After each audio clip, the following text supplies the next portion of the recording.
Hi every one. இந்த வீடியோவில் accounting ஸ்டாண்டர்டில் ஏஎஸ் 7 தான் நம்ம பார்க்க போகிறோம். அதாவது கன்ஸ்ட்ரக்ஷன் கான்ட்ராக்ட். இதை பற்றி தான் ஏஎஸ் 7 டீல் பண்ணியிருக்காங்க. இது deals with long term construction contracts wherein the construction takes at least 3 to 4 years for completion. அதாவது ஒரு கன்ஸ்ட்ரக்ஷன் கான்ட்ராக்ட் பேசிஸில் பண்ணுறது.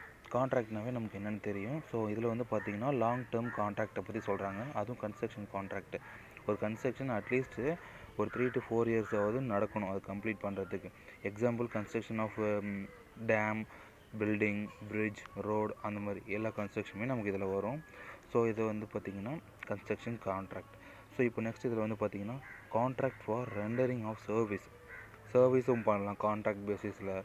Contract for destruction of services or restoration, ஏதாவது டிஸ்ட்ராக்ட் பண்ணுறது, இல்லை புதுப்பிச்சு தர்றது, இல்லை இடிக்கிறது, அந்த மாதிரி எக்ஸிஸ்டிங் ஸ்ட்ரக்சர் ஆர் பில்டிங், ஏற்கனவே இருக்க பில்டிங்கை புதுப்பிக்கிறது, அதில் ரெனியூவேஷன் ஒர்க் பண்ணுறது, அந்த மாதிரி பண்ணுறது தான் அதுவுமே கான்ட்ராக்ட் பேசிஸில் பண்ணுவாங்க.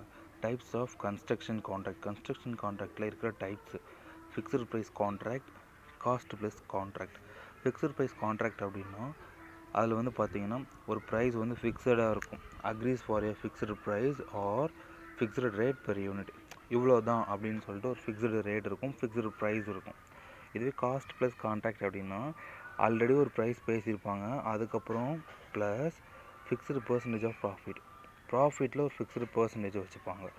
Contracted reimburse the cost is defined. சொன்ன ப்ரைஸாகவும் ஆல்ரெடி பேசின கான்ட்ராக்ட் ப்ரைஸும் இருக்கும், ப்ராஃபிட்டில் சில பர்சன்டேஜும் ப்ளஸ் அது அடிஷ்னலாக சேர்த்து வரும். ஓகேவா? இப்போ நெக்ஸ்ட் பார்த்திங்கன்னா how to measure the revenue in books of contractor. எப்படி நம்ம ரெவன்யூ மெஷர் பண்ண போகிறோம்? அதுக்கு 2 ways இருக்குது to determine the profit or loss. First one பார்த்திங்கன்னா பர்சன்டேஜ் ஆஃப் கம்ப்ளீஷன் அப்படின்ற ஒரு வே இருக்குது. On completion of the contract அப்படின்னு ஒரு வே இருக்குது. ஆனால் ஹவவர் ரிவைஸ்டு ஸ்டாண்டர்ட், இப்போ ஸ்டாண்டர்ட் புதுசாக லேட்டஸ்ட்டில் பார்த்திங்கன்னா எதை எமிட் பண்ணிட்டாங்கன்னா இதை எலிமினேட் பண்ணிட்டாங்க. பர்சன்டேஜ் கம்ப்ளீஷன் இருக்குது பார்த்தீங்களா, அதை மட்டும் தான் இப்போ அடாப்ட் பண்ணியிருக்கிறாங்க. ஓகேவா? நெக்ஸ்ட் பார்த்திங்கன்னா வாட் இஸ் கான்ட்ராக்ட். கான்ட்ராக்ட் அப்படின்னா என்ன? It is a contract for construction of an asset. ஒரு அசட்டை கட்டுறது construction of dam, road, bridge. Contract for rendering of service directly related to the construction. ஓகேவா? ஆர்கிடெக்ட் சர்வீசஸ், அதாவது ஏதாவது service பண்ணுறது, துடைக்கிறது, இல்லை அதில் எதனா சில இதெல்லாம் நம்ம மாற்றி கொடுக்க சொன்னாங்கன்னா அதில் மாற்றி பண்ணுறது, அந்த மாதிரி சில ரெண்டரிங் ஆஃப் சர்வீஸ் பண்ணுறது. கான்ட்ராக்ட் ஃபார் டிஸ்ட்ரக்ஷன், சில பில்டிங்கு இல்லை சில கோவில், சில இதெல்லாம் டேம் இடிக்கணும் அப்படின்றதும், அந்த மாதிரி டிஸ்ட்ரக்ஷன் பண்ணுறதுமே ஒரு கான்ட்ராக்டில் தான் வரும். Next profit or loss on construction contract. P&L எப்படி கண்டுபிடிக்கணும்? ப்ராஃபிட்டோ லாஸோ அப்படின்னா contract revenue minus contract cost. இதுதான் ஃபார்முலா ப்ராஃபிட் இல்லை லாஸை கண்டுபிடிக்கிறதுக்கு. கான்ட்ராக்ட் ரெவன்யூலேருந்து நம்ம கான்ட்ராக்ட் காஸ்ட்டை மைனஸ் பண்ணணும். ஓகேவா? நம்ம டோட்டல் ரெவன்யூன்னு சொல்லி ஒரு ரெவன்யூ ஃபிக்ஸ் பண்ணியிருப்பாங்க. அந்த ரெவன்யூலேருந்து நமக்கு எவ்வளோ கான்ட்ராக்ட் காஸ்ட் ஆயிருக்கோ அதை நம்ம மைனஸ் பண்ணோன்னா நமக்கு ப்ராஃபிட்டாக லாஸான்றது தெரிஞ்சிடும். கான்ட்ராக்ட் ரெவன்யூ அப்படின்னா என்ன? Contract agreed as per the contract. ஓகேவா? அக்ரீட் இவ்வளோ அமௌண்ட்டுன்னு பேசியிருப்பாங்க, அந்த amount. Claims which are reimburse of the cost. ஓகேவா? இந்த அமௌண்ட்டை நம்ம ரீஇம்பர்ஸ் பண்ணிக்கலாம். Increase in revenue based on escalation. Measurement, அந்த கான்ட்ராக்ட் ரெவன்யூ எப்படி மெஷர் பண்ணுறாங்க? Contract revenue and contract cost should be recognised with respect to stage of completion. அது எப்போ நம்ம முடிக்கிறோம்? ஃபார் எக்ஸாம்பிள் 3 years 4 years அப்படின்னு சொல்கிறாங்கன்னா நம்ம எவ்வளோ மினிமம் பீரியடில் அதை முடிக்கிறோம்? Stage of completion. This is called percentage of completion method. ஓகேவா? Determination of percentage of completion. Determination of stage of completion. Stage of கம்ப்ளீஷனை எப்படி டிட்டர்மின் பண்ணுறது? அதுக்கு ஒரு மெத்தட் இருக்குது, காஸ்ட் டு காஸ்ட் மெத்தட் அப்படின்னு ஒரு மெத்தட் இருக்குது. அதில் percentage of completion is equal to cost to date, இந்த டேட் வரைக்கும் எவ்வளோ காஸ்ட் ஆகிருக்கு, divided by cumulative cost incurred. Cost incur ஆனதோட summation. Estimated cost to completed, எவ்வளோ காஸ்ட் இன்னும் தேவைப்படுது, எஸ்டிமேட்டட் காஸ்ட் டு கம்ப்ளீட் முடிக்கிறதுக்கு எவ்வளோ காஸ்ட் தேவைப்படுது, இன்ட்டு 100. இதுதான். ஓகேவா? இதில் கான்ட்ராக்ட் ரெவன்யூ கண்டுபிடிக்கணும் அப்படின்னா contract revenue is equal to contract price into percentage of completion minus revenue previously recognised. So இந்த 2 ஃபார்முலா நமக்கு ரொம்ப ரொம்ப இம்பார்ட்டன்ட். இந்த 2 ஃபார்முலா நம்ம கண்டிப்பாக ஞாபகம் வச்சுக்கணும், ரொம்ப ரொம்ப important. Next excluded from the contract cost. Contract காஸ்ட்டில் எது எதெல்லாம் வராது.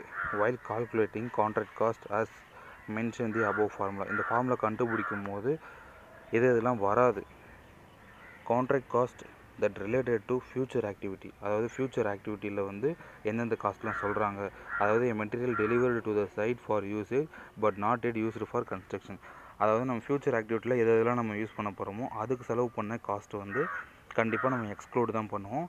பேமெண்ட்ஸ் இன் அட்வான்ஸ், எந்தெந்த பேமெண்ட்லாம் அட்வான்ஸாக பண்ணியிருக்கிறாங்களோ ஏர்லியராக பண்ணியிருக்காங்களோ அதுவுமே நம்ம வந்து பார்த்திங்கன்னா இந்த ஃபார்முலாவில் கண்டுபிடிக்கும் போது கான்ட்ராக்ட் காஸ்ட்லேருந்து அதெல்லாம் நம்ம மைனஸ் பண்ணிவிடணும். நெக்ஸ்ட் வந்து condition for recognition. Contract revenue வந்து எந்தெந்த கண்டிஷன் வச்சு ரெகக்னைஸ் பண்ணுவாங்கன்னா, contract revenue should be measured reliably, the economic benefits flow to enterprise, contract cost can be identified and measured reliably, uncertainty in collection. If there is any uncertainty in the collecting of amount, then it will be recognized as expenses. ஓகேங்களா, ஏதாவது uncertainty இருந்துச்சு amount collect பண்ணும்போது அப்படின்னா அதை வந்து கண்டிப்பாக நம்ம எக்ஸ்பென்சஸ்ன்னு சொல்லுவோம். ஸோ கான்ட்ராக்ட் காஸ்ட்டில் எது எதெல்லாம் வரும்னா, ஸ்பெசிஃபிக் காஸ்ட்டு, காஸ்ட் அட்ரிபியூட்டபிள், இது ரெண்டுமே கண்டிப்பாக வரும். கன்சிஸ்ட்னா நம்ம ஆட் பண்ணுறது. கான்ட்ராக்ட் காஸ்ட்டில் இதெல்லாம் வரும். Site labour cost, lost of material, depreciation. Cost அட்ரிபியூட்டபிளில் insurance, cost of designing, construction overheads, இது எல்லாமே நம்ம வந்து கான்ட்ராக்ட் காஸ்ட்டில் வரும். எந்தெந்த காஸ்ட்லாம் எக்ஸ்க்ளூட், அதாவது வராது, நம்ம மைனஸ் பண்ண போகிறோம் அப்படின்னா, general administration cost, research and development, depreciation of ideal plant and equipment, இது எல்லாமே வந்து பார்த்திங்கன்னா மைனஸ் பண்ணுவோம். கான்ட்ராக்ட் காஸ்ட்டில் இதெல்லாம் வரும், இதெல்லாம் வராது. Provision for expected losses. Provision for expected losses வந்து பார்த்திங்கன்னா, if total contract cost is more than the total contract revenue, அதாவது total contract cost is more than total contract revenue is equal to expected loss, அதுதான் நம்ம expected லாஸ்ன்னு சொல்லுவோம். It is called expected losses. ஓகேவா, contract cost வந்து ஹையராக இருக்கணும், ரெவன்யூட இருந்துச்சுன்னா அது லாஸஸ்ன்னு சொல்லுவோம். Hence recognized as a expenses. அந்த லாஸை வந்து நம்ம எக்ஸ்பென்ஸ்ன்னு சொல்கிறோம். It is done irrespective of whether or not the work is commenced and stage of completion. ஓகேவா, நெக்ஸ்ட் என்ன பார்க்க போகிறோம்னா, amount due from customers or to customers. கஸ்டமர்ஸ்லேருந்து நமக்கு அமௌண்ட் டியூ வர வேண்டியது இருக்கா, இல்லை நம்மக்கிட்டேருந்து கஸ்டமருக்கு அமௌண்ட் டியூ போக வேண்டியது இருக்கான்றதை கண்டுபிடிக்கிறதுக்கு ஒரு ஃபார்முலா இருக்குது. Contract cost plus recognised profit minus recognized losses minus progress payment received minus progress payments to be received. ஓகேவா, ப்ராக்ரஸ் பேமெண்ட் ரிசீவ்னா இது வரைக்கும் ரிசீவ் பண்ணது, டு பி ரிசீவ்னா இனிமேல் ரிசீவ் பண்ண போகிறது. இந்த ஃபார்முலாவில் போட்டு லாஸ்ட்டில் ஃபைனல் ஆன்சர் வந்து பார்த்திங்கன்னா ப்ளஸில் வந்துச்சுன்னா நமக்கு வந்து கஸ்டமர்கிட்டேருந்து வர வேண்டிய டியூ. ஆன்சர் வந்து நெகட்டிவ் வேல்யூவில் வந்துச்சுன்னா அது வந்து நம்ம வந்து கஸ்டமருக்கு கொடுக்க வேண்டிய டியூ. ஓகேவா, இதுதான் வந்து பார்த்திங்கன்னா அமௌண்ட்டு டியூ வந்து கண்டுபிடிக்கிறது. ஓகேவா, மொத்தம் வந்து இந்த ஸ்டெப் எப்படி பண்ணலாம்னா, ஸ்டெப் வந்து 5-6 ஸ்டெப்ஸ் இருக்குது. Calculation of percentage of completion, எவ்வளோ தூரம் வந்து எவ்வளோ பர்சன்டேஜ் வந்து கம்ப்ளீட் ஆகிருக்கு. செகண்ட் வந்து பார்த்திங்கன்னா கான்ட்ராக்ட் ரெவன்யூ கண்டுபிடிக்கணும். தேர்ட் வந்து ப்ராஃபிட்டாக லாஸா அப்படின்றத வந்து இந்த ஃபார்முலா யூஸ் பண்ணி கண்டுபிடிக்கணும். ஃபோர்த் வந்து provision for expected loss.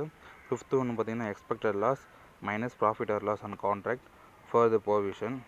Sixth ஒன்று பார்த்திங்கன்னா amount due from or to customers. இதுதான் வந்து பார்த்திங்கன்னா 6 ஸ்டெப்ஸு வந்து பார்த்திங்கன்னா கான்ட்ராக்ட் கன்ஸ்ட்ரக்ஷன் கான்ட்ராக்ட் வந்து கண்டுபிடிக்கிறதுக்கான இது. ஸோ அக்கௌண்டிங் ஸ்டாண்டர்ட் ஏஎஸ் 7 உங்களுக்கு இதை பற்றின ஏதாவது டவுட்ஸ் இருக்குன்னா நீங்கள் கண்டிப்பாக வந்து கமெண்ட் செக்ஷனில் கொடுங்க. உங்களுக்கு இந்த வீடியோ பிடிச்சிருந்தா லைக் பண்ணுங்கள், ஷேர் பண்ணுங்கள், வீடியோ ஸ்கிப் பண்ணாமல் பாருங்கள். ஓகேவா, இதில் இருக்க இல்லுஸ்ட்ரேஷன் வந்து உங்களுக்கு அப்கமிங் வீடியோஸில் கண்டிப்பாக நான் ப்ரொவைட் பண்ணுறேன். Thank you guys.